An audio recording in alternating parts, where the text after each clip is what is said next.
Yep. All right, guys. Hey, I'm Marjorie. I think I've met everybody on. Again, we'll probably have more people popping on as we go, and that's all fine and good. If you did have a question, feel free. Otherwise, maybe take notes of your questions because we are going to leave this for a question and answer session after for anybody who wants to stay on. Yeah, you all know I'm Marjorie with Keller Williams Metro Atlanta. So we're here in the Keller Williams office in downtown Decatur. This is Jeffrey Heckman. He's a lender I've worked with for many years, local lending, and we'll get into why we think that's really tends to be the best plan of action when you're trying to buy a home, particularly in this market, this day and age. If you want to pop into the chat, if you so choose, and you want to say why you're here, like for example, is this a situation where you're considering selling a home to buy a home? Are you a first-time home buyer, not your first rodeo, but you want to refresh on this year? For some folks, it might be your second or third home. You're an investor. You may be considering mortgaging some of that investment rather than putting all cash in, yes, Jeffrey will address that a little bit as well. Grab a pen, take some notes. And yeah, so I'm gonna do a little screen sharing back and forth. And so bear with me on that. And so first of all, I'll just say a little bit about myself. I've been in business, licensed in 2006, always been doing real estate in the Atlanta metro market. I like to work with buyers and sellers. The reason for that is I just like to know both sides of the transaction. I like to understand it because I just think that's helpful to my clients to, as a home buyer, you need to know what's most important to the seller because frankly, we're trying to all get to a win-win situation. That's a Keller Williams bit of language and philosophy, but there is some truth to doing that and the need for that. So, we're all trying to reach the same goal. Somebody's trying to sell their property and somebody else is trying to make that their home or their investment, both sometimes. So it's considered a cooperative relationship between two real estate agents. We are not working from an adversarial perspective, as you might see with attorneys. It's not a court case. We're trying to work together for a common goal. So that's sort of how I approach it. I'm not looking out for the other side. I'm trying to help you understand the other side so we can hopefully get you to a contract to close in the smoothest way humanly possible. And my approach to real estate and with my clients is I really am big on, if you don't know it already, educating and informing you from the beginning. I just want you to know everything I can possibly share, and I'm going to repeat it lots of times because I think every market is different. Every year is different in real estate. And the more I kind of explain the process, I think the better prepared you are psychologically, emotionally, what have you. And I think you really want to be in a good place when you're really ready to get out there and look at homes because you know what to do and what to expect as best I can prepare you. And then some of it's just going to be fun and and the unknown territory of real estate that you will find as you go through the process of searching for homes, getting under contract and closing. I like to partner with really great professional experts in the field. We're talking from a closing attorney to inspectors that I will recommend. I have a whole host of people that I recommend, no more so than someone like Jeffrey Heckman with Southeast Mortgage. Again, I like to maintain those partnerships. And there's a reason for that. And Jeffrey can talk to you a little bit more about him and his process. Awesome. Well, good morning, everybody. And I'm so happy to be here and look forward to meeting everybody at some point in time. As Marjorie said, Jeffrey Heckman, I'm with Southeast Mortgage. My company has been in Georgia and in business for 31 years. We've got the same management team that started the company in place now. We've never merged or been sold to anybody. It's been Southeast Mortgage since 1993. I have been closing real estate loans since 1983, hence the gray hair. You do the math. I've been around for a while, so I do feel like I've got a little bit of experience, but also because it's the real estate world and mortgages, I would love to say I've seen it all, but there's always something popping up that's brand new that you just have to learn how to maneuver through. I am actually a licensed loan officer. That's a big difference. Your bank loan officers, credit unions, they are not licensed. They simply work for that institution. I have sat for the national license. I have the license in the states that I operate which is Georgia, Florida, North Carolina, and South Carolina. And every year I have to go through additional continuing education to maintain that license. So there's a level of expertise and experience, but also deeper knowledge than what you may get in reference to a bank or a credit union by being with a mortgage loan originator that is actually licensed. And in addition to that, I work 7 days a week. I answer the phone on the weekends. When you need something, I try to be available. Now, Marjorie does know I start my day very early. I'm usually 4:30 in the morning. So I answer the phone up till about 7 o'clock, but I'm always here for questions. I can attest to that. All right, let's take us off of this. I'm going to tell you guys what I'm doing while I'm doing it. Take us off.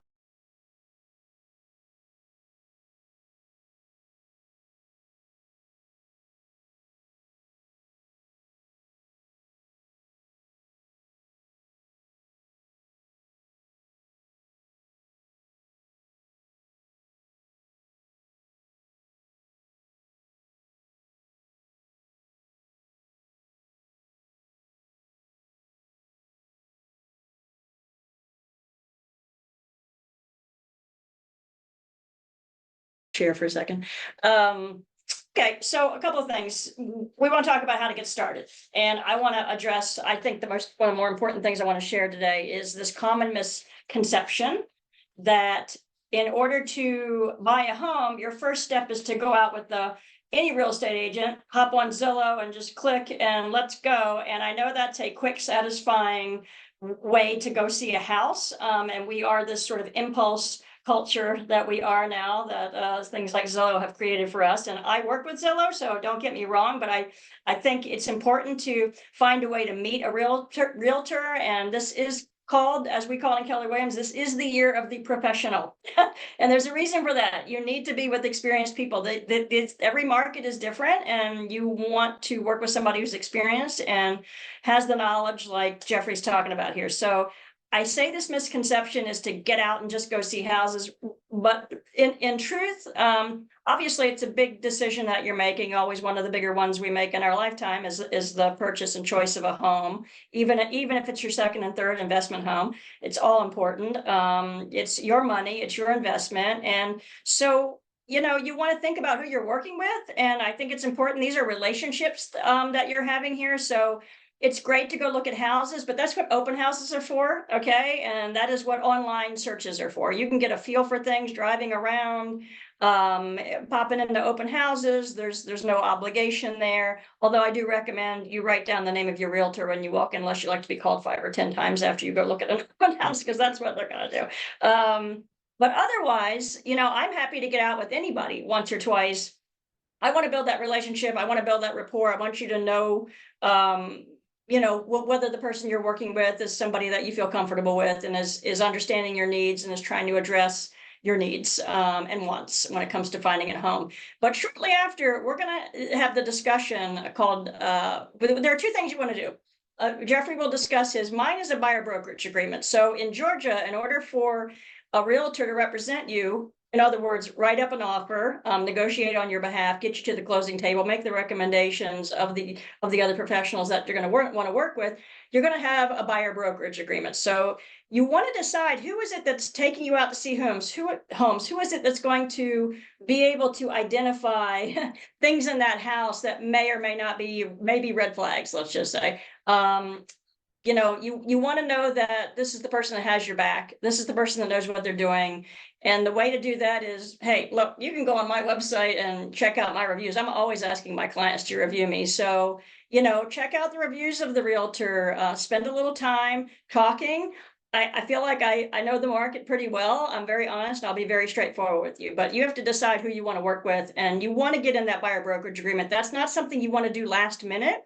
There are details in that go over what we do on your behalf. We do have to talk through commissions because that sometimes will be a part of your cost going into buying a home. And Jeffrey's going to address the other costs, but commissions can be a part of what your out-of-pocket expense is in order to have somebody working on your behalf. The listing agent is not working on your behalf. Obviously, they are there to represent the seller. That's their job. That is the right thing for them to do. It's always good to have your expert on your side. And that's what that buyer brokerage agreement establishes. For Jeffrey, he has other things that he would say, get on it early. So you go ahead. Yeah, basically, I do feel like even before you start talking to a realtor, sometimes pre-approval is the main key.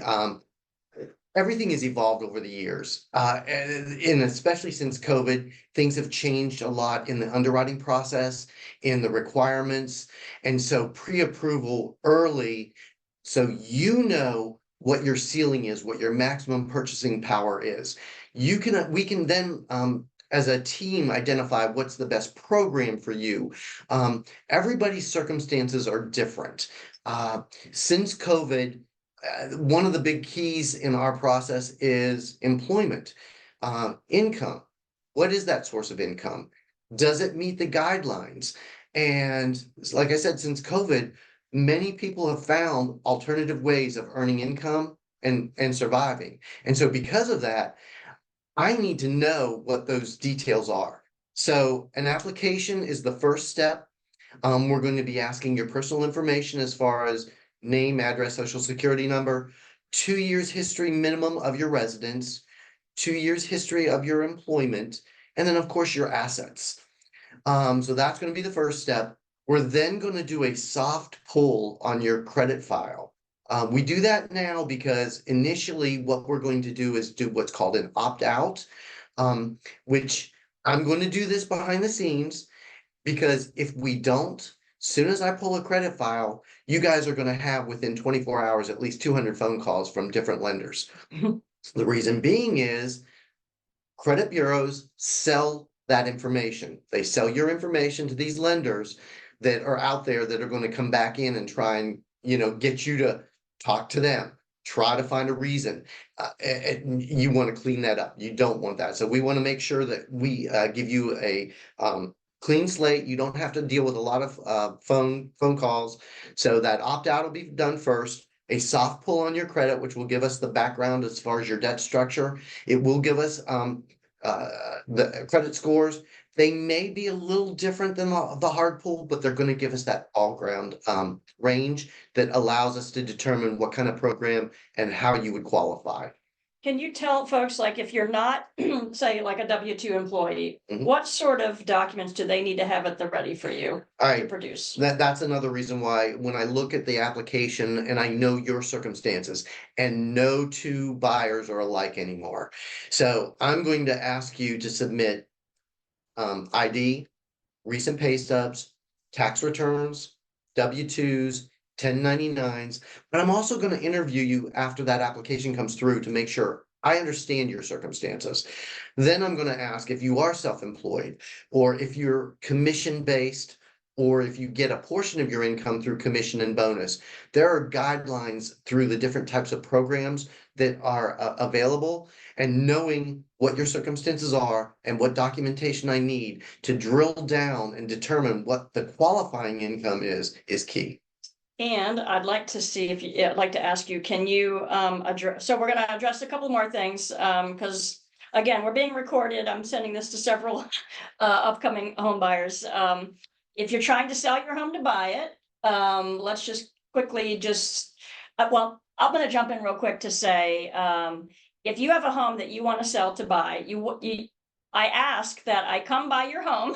You let me do a quick run through the house. So we're going to go over some tips to get yourself prepared to be ready to sell, get the home in the place that you want it to be. Because if you're going to sell a home to buy a home, you're going to have to move pretty quickly, right, to get yourself listed. So we're going to be almost photo ready living by the time you're done with your preparation process. Also, more as important for Jeffrey, for the lender is, I need to give you an evaluation. I need to give you an approximate evaluation at that time, and we can redo that once you get closer to ready to get out there and find a home. But you need to have evaluation because Jeffrey needs to know what your realtor's approximate value is for your home, so he can run your numbers and you can take it from there. Yeah. So that's part of it. First of all, when I do a pre-approval, I am going to try and qualify you without selling that house. The biggest thing is, can I get you where you want to be without you selling the house? And if you're not in that position and we have to figure out other alternatives, that's another reason why we need this early pre-approval, because you may need to do some things in advance of making an offer on the house to have yourself positioned, because we want to speed up the process, make sure that we can minimize, whether you're buying conditionally with selling the house, if we can eliminate financing contingencies, reduce appraisal contingencies. We want to make sure that you're the most competitive in writing that offer that you can be in order for you to win that deal. So it's a teamwork between the two of us and you to know your circumstances to get you there. And then obviously, if you can qualify without selling your house and then you can sell afterwards, I've got ideas on how you can reduce your payment later. And if you need to get cash out, there are options for doing that, but you have to have the time frame to get that process in place, to get that bridge loan or HELOC type of thing accomplished in advance of making a new offer, so you got the cash to be able to get to the table. Anything anybody needs to know if they're trying to purchase from out of state, whether it's investment property or to live in that home in Atlanta, as well as out of the country? Because you and I just had a conversation about a client of mine that's outside of the country. Yeah, everybody's circumstances are different. Since COVID, and I'm going to say this every now and then, just because it has changed the way we do a lot of things. I've closed a number of clients from California or out west that have bought in Atlanta. When they were buying during that time frame, it's, yes, this is going to be my primary residence. I'm moving to Atlanta. I'm going to live here. And so one of the things that we have to determine is, will your employer allow you to work remotely? So your employer may be California, but you're living in Georgia. Is that okay? People in the film industry, it's been a big thing, and that's fairly easy, but it's kind of the same thing. You just got to make sure, because we've also noticed that people are getting called back into the office now. Yeah. And so it's a different world, and that's where we have to make sure and document to get you into the right product and circumstances. If you're buying from another state, it's either a second home or an investment property. Knowing your circumstances, I'm going to guide you, best ways to do that as well. And as I said before, it's different for everybody. Living in another country, if they're US, or even if they're not, but they've lived in the US, have got tax returns or credit files here and what have you, you can do that. But if they're living in another country trying to buy in the US and don't have anything established, you're not going to really be able to get a traditional mortgage. They would have to take care of that in the country that they're living in. Yeah, otherwise there are a lot of cash buyers They're too cash from buyers. outside the country. Right. All right, we're gonna roll through the home buying process, because let's just say at this point, you've got a buyer brokerage agreement in place now, and now you know your buying power, you know your sort of financial structuring of how you're going forward with buying the home. So let's talk about, and probably most of you are more than familiar with this part of the process, but we'll just touch on it anyway. So let's talk about the home search. One of the things that this is so this is kind of like fun time, right? Like we've gotten through all the basics and the nitty gritties. This is where I'm jealous. Oh, okay. You guys have fun with her, and you guys don't like me because I answer all the questions. Nobody likes a little under. It's fun because this is when we get to talk about, okay, what's your dream? What's your idea? What are you trying to accomplish? Whether it's a vacation home, whether it is that you're into your next investment property that you want to buy and hold, or hold to rent, or flip, whatever. Or this is your home. So things I want to know about are, where do you want to be? What part of town? What's the vibe you like, and that's kind of based on your lifestyle. Like, where are you working from? Where are you going to work if you are? What do you want to do? Where do you want to go? I mean, these are the things that most people are already thinking about anyway at that point.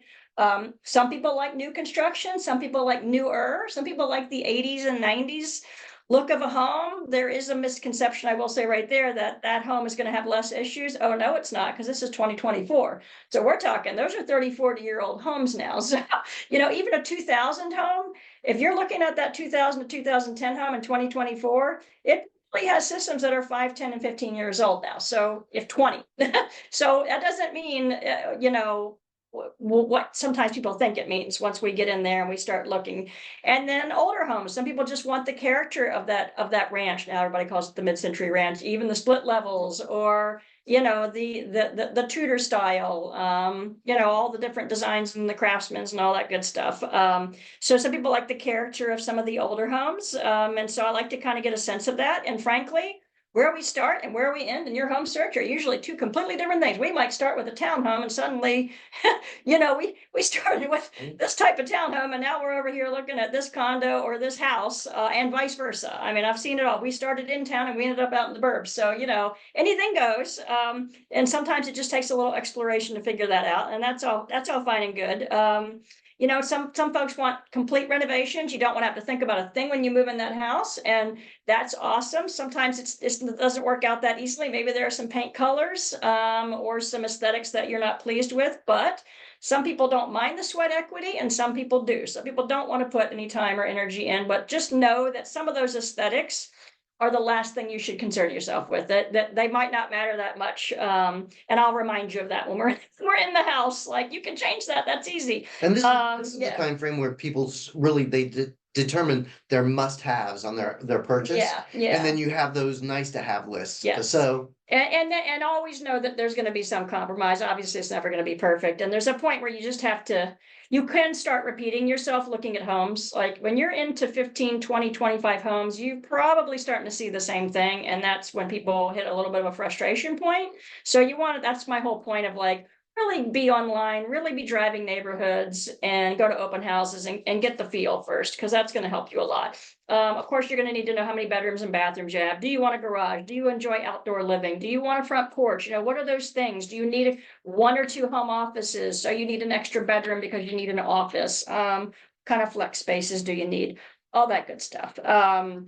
So yeah, that's the fun part. Getting into your own kind of head and heart about what you want out of this home that you're buying. And so we're gonna put in a little bit here into understanding, once you see that home you love and you're ready to put in that offer, you have something called your due diligence period. It's not as long as it used to be. COVID has changed a lot about the speed with which people expect, the seller expects to have that home under contract to close and what happens within that time frame. Now, this is different in different states, but in the state of Georgia, and again, due diligence is that period during which you have every opportunity, as much as you get in this time that you have, to get your home inspected. If you want to have a professional inspector come in, a licensed inspector, excuse me. Do you want to have termite company come out? There are lots of things you can look at. Driving through the neighborhood, 10 o'clock on a Saturday night. This is your time. We are in a buyer beware state. It's really upon you as the buyer, as the consumer in the state of Georgia, to figure out whether or not there's any reason whatsoever this would not be a good purchase decision for you. Your due diligence is the time when you are allowed to choose to get out of your contract, your binding agreement, and receive your earnest money back. And we'll talk about earnest money, but that is the money that sort of shows your skin in the game. Like, yes, we have some cash already on hand to show you that we're going to hold in our representing brokerage's account. Again, why you have a buyer brokerage agreement, you have a brokerage representing you and working on your behalf. They generally will be holding your earnest money while you're in your contract to close period, and that money will go toward your closing costs. Again, we can touch on that again later. But during your due diligence and you're getting your inspections done, this is your time to inspect, review the home, make your asks. There might be some asks that you have, and I'm always going to suggest if you have an inspection, let's keep in mind when you're going to buy a house, it's going to have a list of items from an inspection. The point of the inspection is to, and I've said this to some of you before, the point of the inspection is simply for that inspector to outline for you as the new homeowner, these are the items that you're going to need to be aware of, that you're going to be taking care of in the next 2, 5, 10 years. So this is the age of your roof. This is the condition of this, the condition of that. It's not your list to ask the seller to make those repairs or make those changes, because that's not necessarily the reality. The reality is that I will tell everyone, if you see something that is, if we find out something in this inspection that is something we could never have known otherwise, it just wasn't obvious or available to us, that specifically represents safety or could be a fire hazard, these are something we might want to call the seller out on. Unless you're in a home situation where it's an as is, then we know ahead of time they're not going to probably give you any accommodations during due diligence to make repairs or offset your costs. And the idea is that, okay, let's say you go forward with this house, but you find there's something that's a $5,000 cost for you just to get in the door, get started, that you feel is just super important to you to have done. You can, if we can justify it, and it's not something we would have known about otherwise, we can ask the seller to, during this due diligence period, to either say, contribute toward your closing costs up to a certain amount that they are allowed to do that. And Jeffrey could tell you about that if you were working with him. Or we can ask for a deduction in the sales price. It's a negotiation. This is your second round of negotiation. Due diligence is your second round of negotiation. And again, going for the win-win, this is where things can fall apart, or they can keep on going. This is the make or break it period.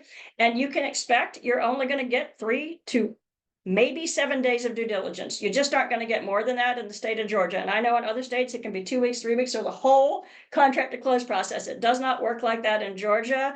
I am very fast to get you an inspector in the door, get you your answers you need. This is the time to hustle and find out all the information you want. If we have an HOA, I'm going to get you your covenants and anything that you want to review. I will do my darndest to get you all the information you need to make, so that you'll feel like you're feeling good. When you're at the end of due diligence, you're feeling good about going forward. It all gets to be about financing at that point. But this also is the time, I might add. Yes. And this is the reason why an early pre-approval is important, because then we can determine how can we approach your contingencies during this due diligence period, and we may be able to shorten things to a time frame that will allow you not to request an appraisal or a financing contingency, because we can get that done during the due diligence period. Yeah. And that makes your offer stronger. Yeah.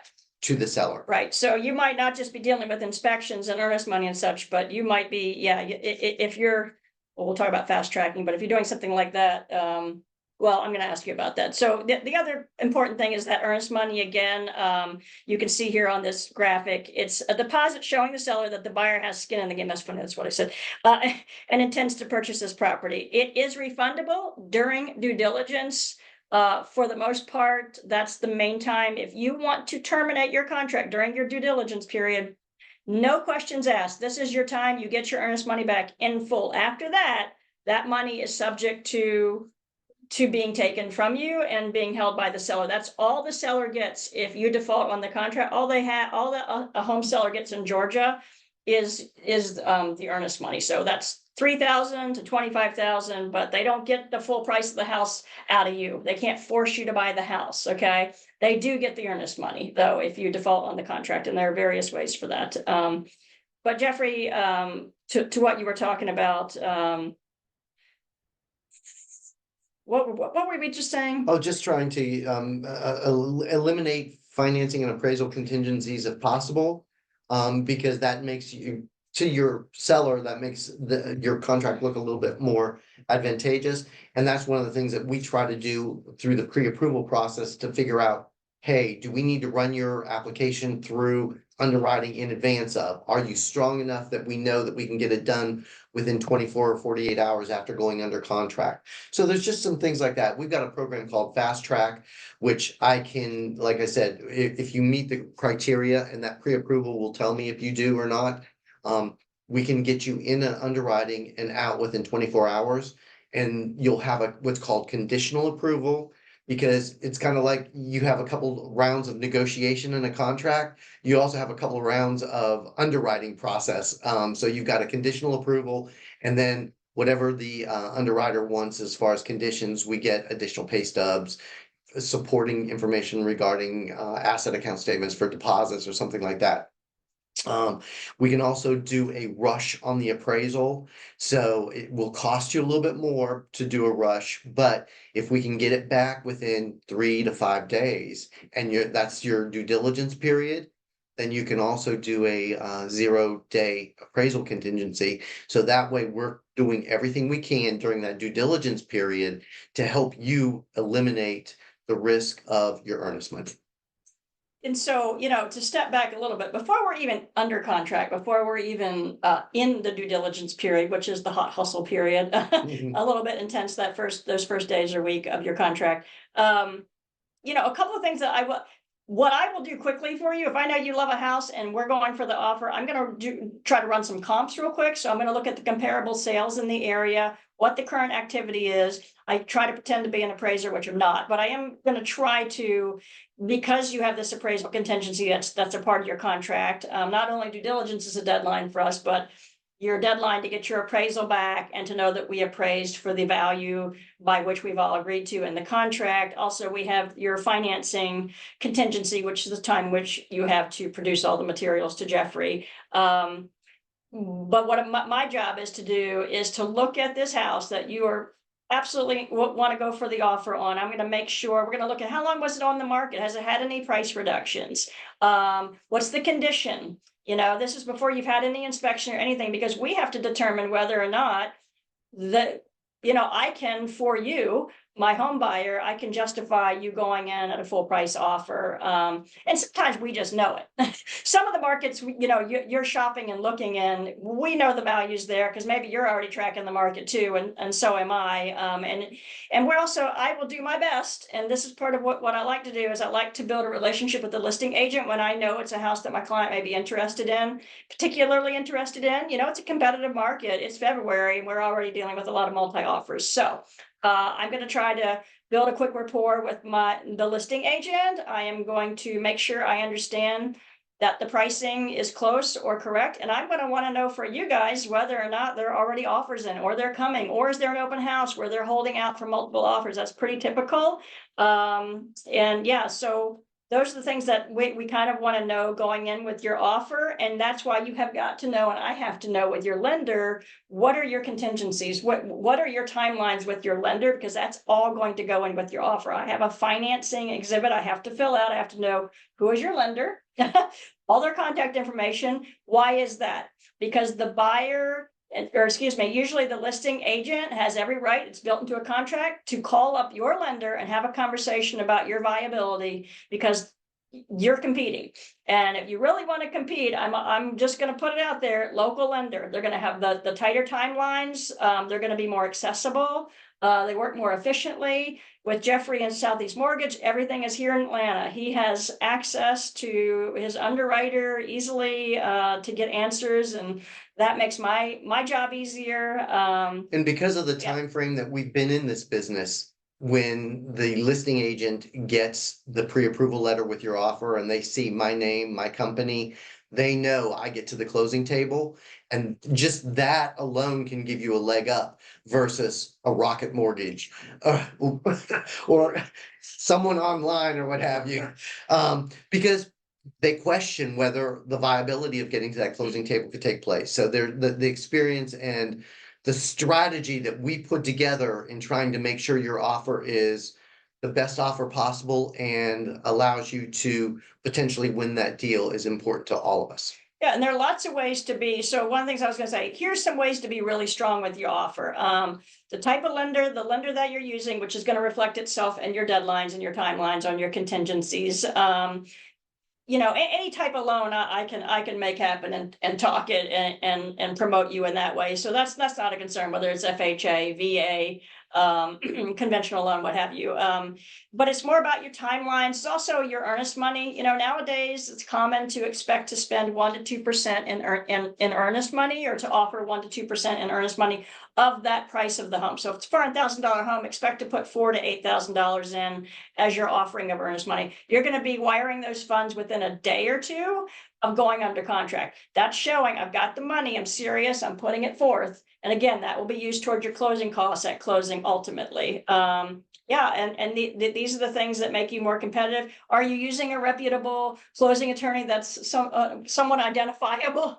That really can matter, because I'm working with people that I know a lot of other listing agents know, and they're gonna tell their seller that, like, no, this is a legitimate lender, this is a good closing, not that they're not legitimate, but you know what I'm saying, like this is a good, strong team of people. I can see that they're serious and they know what they're doing. The real estate world is small for the players. Is what it boils down to. People know one another. Wait, it's a city, but we're still, yeah, I mean, people know who's the, so you're the professional. Yeah. Yeah, yep, exactly. People know. So Jeffrey, I wanted to hit on a couple things about the type, people are calling this a seller's market still. I'm gonna say that I would see it more, it's more of a, it's not a seller's versus a buyer's market anymore. That, the idea was that 6 months worth of it, when there are 6 months worth of inventory on the market, then it's no longer a seller's market. The fact is, we're not going to get 6 months of inventory on the market anymore, whatever that exactly means, quite frankly.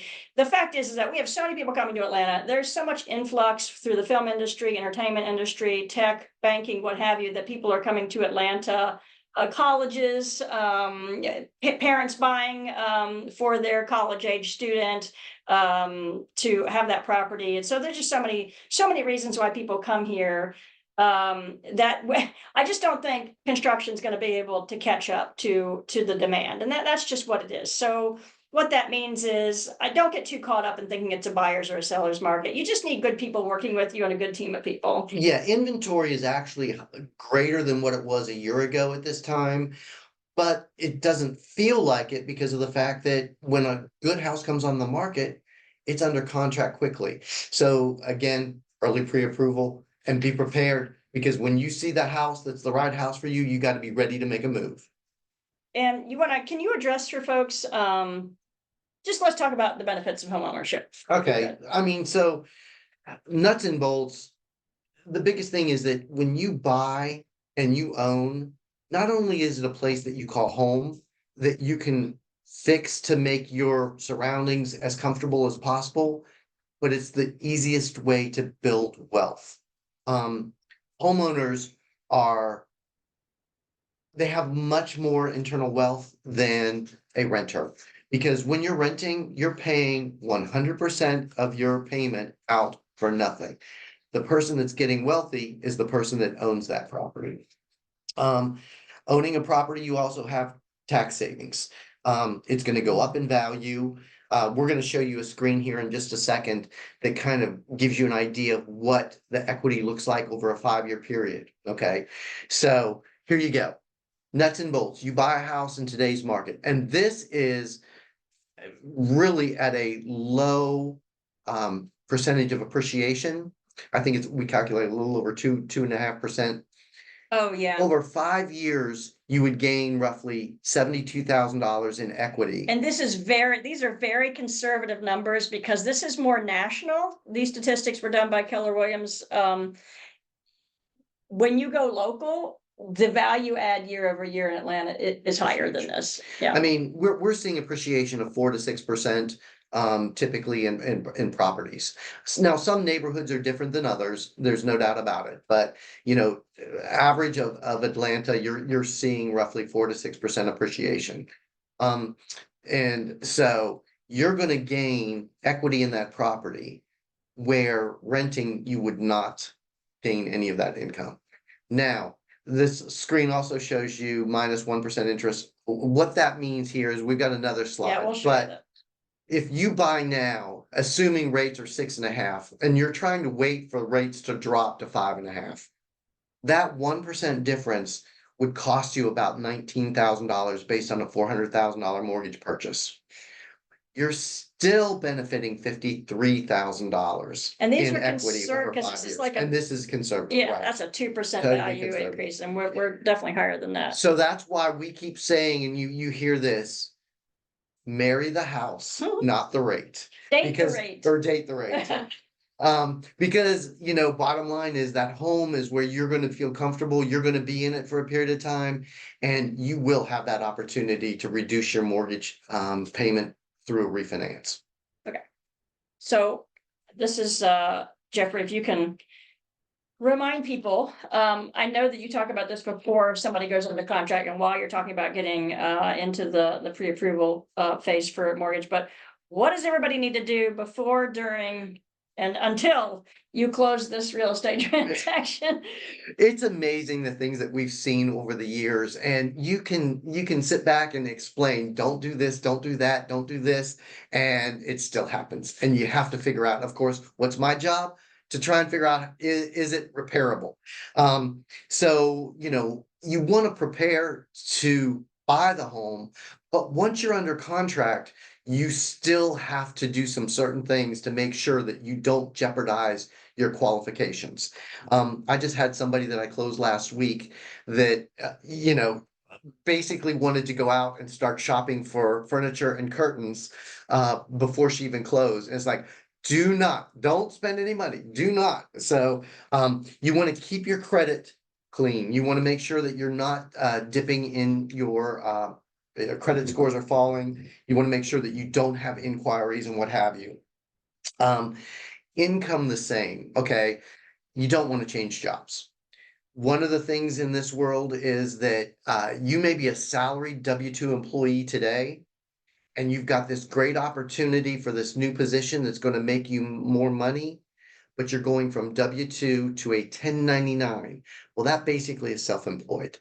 You're now a contract employee. And once you go from salary to 1099, you now have put yourself in a position where you have to wait for 2 full years to have 2 years tax returns for us to determine your actual income. And how long do you need to live in Georgia employed? It wasn't there, isn't there like a 6-month thing, or am I wrong about No, that? no, no, no. I mean, Okay. if you're relocating to Georgia and you've got a salaried position, not a problem at all. What if you're not, what if you're 1099? If you're a 1099, that can be a problem, yes. If you're relocating as a self-employed borrower or a contract employee, you're going from one market to another.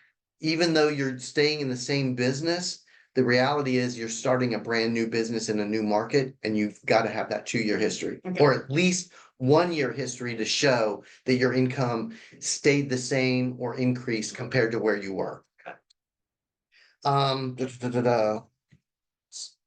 yeah. What sort of documents do you need to have, as far as your identity? Documentation can change from one person to another, for qualifications, but we're gonna look towards your need ID.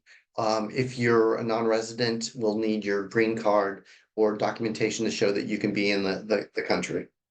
We're gonna ask for a 30-day history of pay stubs. 2 years tax returns. We're going to follow up with the actual W-2s, 1099s. If you're self-employed, we're going to be looking for your corporate returns as well and your K-1 statements. We're going to request you to provide us your 2 months most recent personal asset account statements for checking, savings, investments, 401k. If you've got funds or money in a European account, we can calculate that statement and transfer those funds to a US to figure out what the dollar amount is, because we do have to verify that you have sufficient funds for your down payment, closing costs, and or required reserves based on the type of property that you're purchasing. Okay. So we're gonna just do a little recap on this slide, because we've almost gotten you guys through this. Again, this is that, let's say, even if it's a 7%, you're trying to get to a 6%. Let's say we're hovering around 7% right now. I know this is recorded, so this will change week to week, month to month. But I want to just say, what would you say to somebody that says, I'm waiting for the interest rate to go down? Well, as we were saying earlier before, it's better to buy now. You're buying at today's values.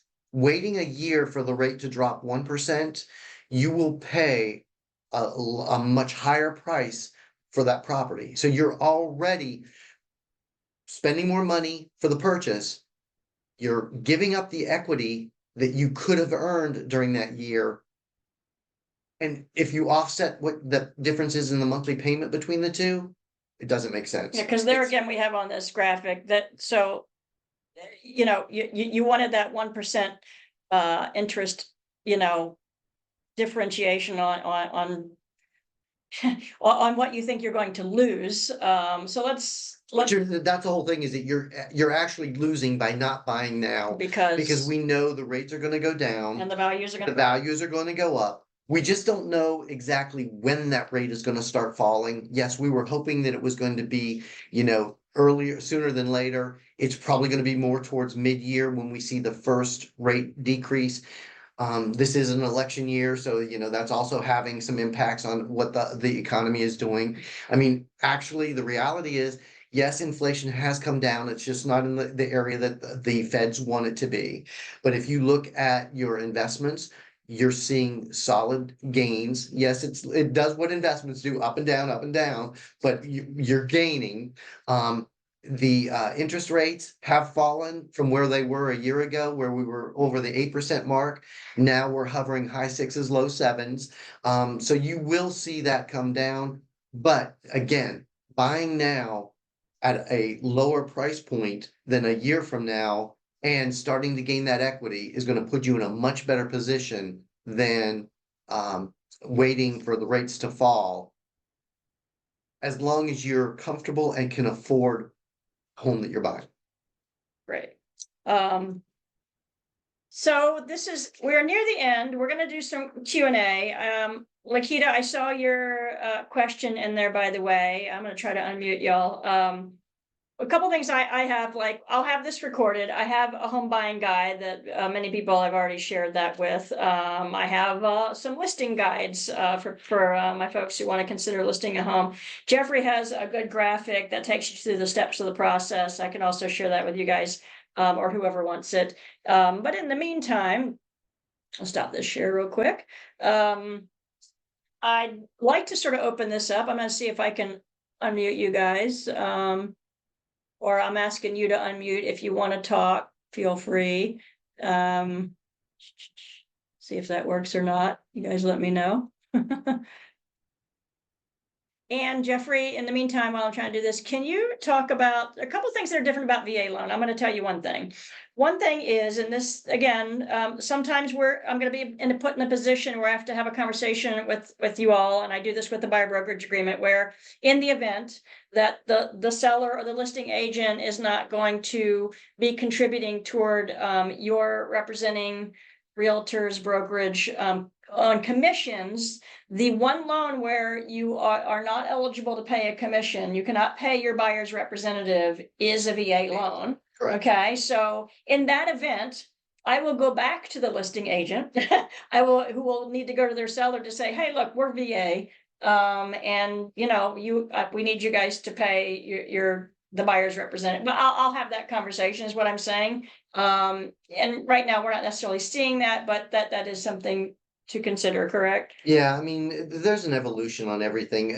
One of the things that when I do that pre-approval is we're looking to make sure that you have options, depending on the circumstances that you enter into regarding the offer that you're making, the property that you want to buy, and basically look at worst case scenario. This is the way it may fall, to make sure that you have a comfort level and know what those opportunities may cost you if that's the case. Right, and I pulling up a couple of questions here. I'm trying to unmute you guys, and I'm really sorry, it's not working very well. So we have a question: if a W-2 employee gets a promotion or large raise at their current company during the loan process, can that affect the financing? That can improve the situation, yes. I mean, like if we start out and qualify you at a certain dollar amount, obviously that raise is gonna improve your debt ratio and your circumstances. But that doesn't mean if you're already under contract, then you're already buying that particular house. But that could increase your buying power if you're still searching for a home, and you may be able to purchase a home that is a little bit higher priced. Got it. Hey, if you guys want to type in questions, feel free. I think that's going to be the easiest way under our format to answer anything. And sorry to make you do that, but if you did have any questions, just, I mean, obviously, you have my contact information on the invitation, and Jeffrey's, I think, is in there, but I'll send that out with the recording ultimately. Am I missing anything, Jeffrey, that we should be sharing? No, I About think this market? we've covered a lot. The market is what it is. And all it amounts to is that we want to put you in the best position possible to make your dreams come true. And that's what it boils down to.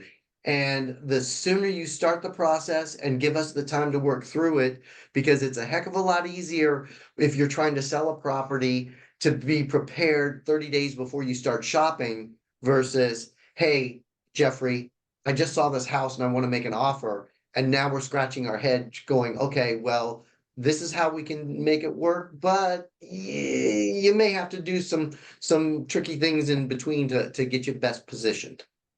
Yeah.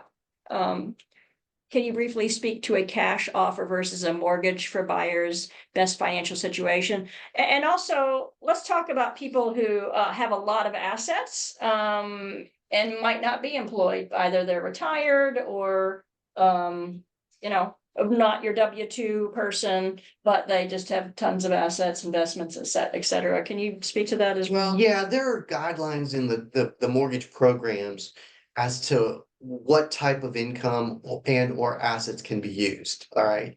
If you are not of retirement age, but you have a large amount of retirement, obviously that's not going to be an asset that you can tap into because you don't have the ability to take distributions on that yet. Now, you may be able to, depending on how you have investments set up or what have you, if you're not employed, but you need a monthly income, you can set up a trust and put money into a trust that's going to give you a monthly distribution. And based on that trust guidelines, that means you can't go in there and if you've got $1 million in it, you can't go in there tomorrow and spend that $1 million because now it's set up to come to you on a monthly basis. And that gives us the ability to qualify you for a mortgage debt ratio wise. And I do have people who, might want to go cash, but maybe they want to get a mortgage for a piece of that pie of the purchase.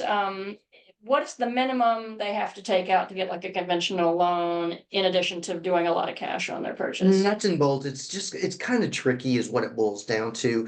If you are paying cash and want to come back and get your cash after the fact, that's something that we can do. If you've just purchased it, it's not considered a cash out refinance because you just bought the property and paid cash. So you wouldn't be financing it under those terms. If you're wanting to try and get a smaller mortgage just to offset because you've got enough cash, that's easily accomplished too. However, it's probably going to have to be at least 75,000 or 100 because once you start dipping into a lower mortgage amount, it doesn't work in our world because it becomes what's called a high cost loan. Small mortgage, the fees to close a mortgage are basically the same. It kicks up the APR past a threshold that is allowable. So that's why you're going to hear a lender say, hey, I can't do it for 75. Or I've had people ask, hey, can I get a $45,000 mortgage? No, sorry, can't do it. Because it just doesn't work in our world. Now, if you own the property, you may be able to get a small line of credit to cover that difference. What happens to monthly payments if a buyer puts a lump sum payment toward the principal, let's say multiple years later, in a year or 5 years? How does that affect them? That's where you want to have a good working relationship with your loan officer, me. So nuts and bolts, I can guide you through that. Depending on the type of program that you're in. If it's a conventional mortgage, you would have the ability to do a lump sum payment. It will drop your balance down and then ask the servicer to do what's called a recast. So they're going to take, say you've been in the house for 5 years, you've got 25 years left. They're going to take that remaining 25-year balance and figure out what that mortgage payment is. Excellent. Hopefully that helps.